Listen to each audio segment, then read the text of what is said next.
Hello, and today I'll be reading Chapter 2 of James and the Giant Peach. Chapter 2, The Two Aunts.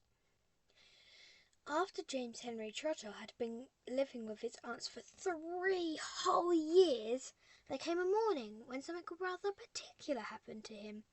And this thing, which as I say was only rather particular, soon caused a second thing to happen, which was very particular. Then the very particular thing, in its own turn, caused a really fantastically particular thing to occur. It all started on a blazing hot day in the middle of summer. Aunt Sponge, Aunt Spiker, and James were all out in the garden. James had been put to work as usual. This time he was chopping wood for the kitchen stove.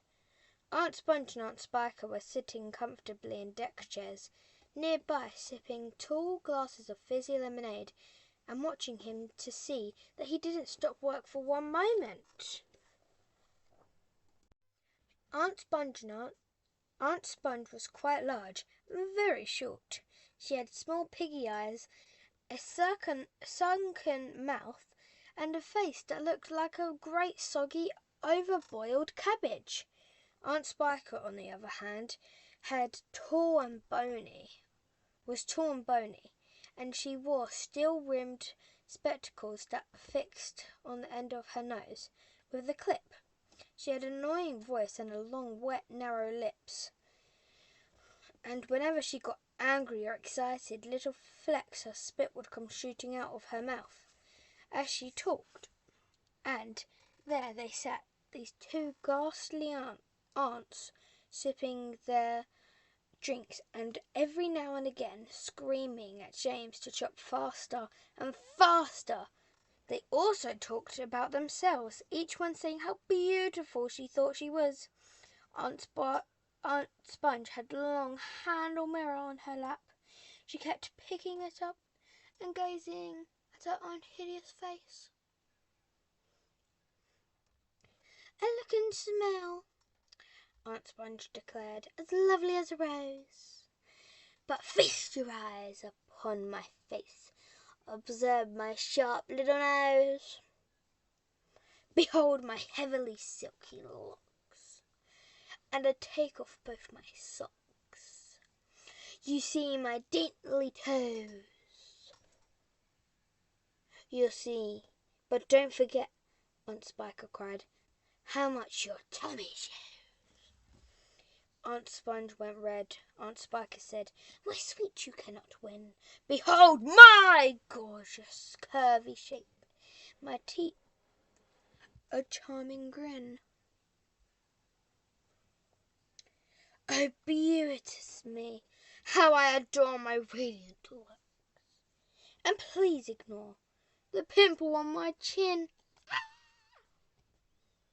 My dear old trout," Aunt Sponge cried out, "you're only bones and skin. Such loveliness as I possess can only truly shine in Hollywood," Aunt Sponge declared.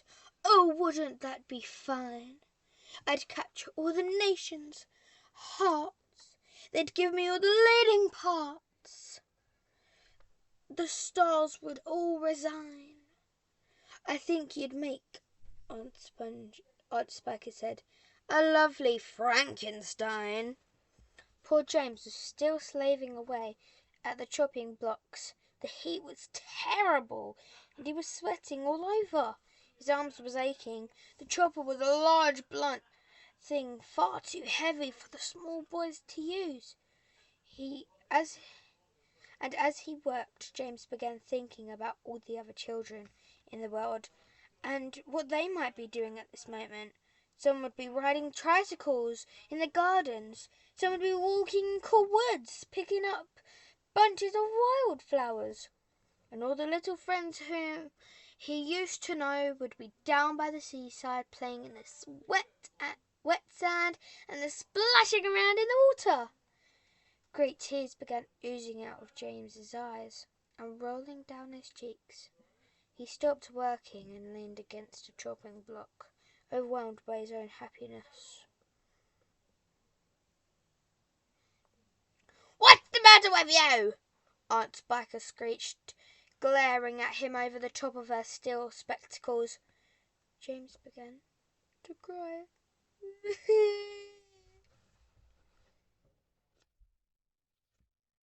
"Stop that immediately and get on with your work, you nasty little beast!"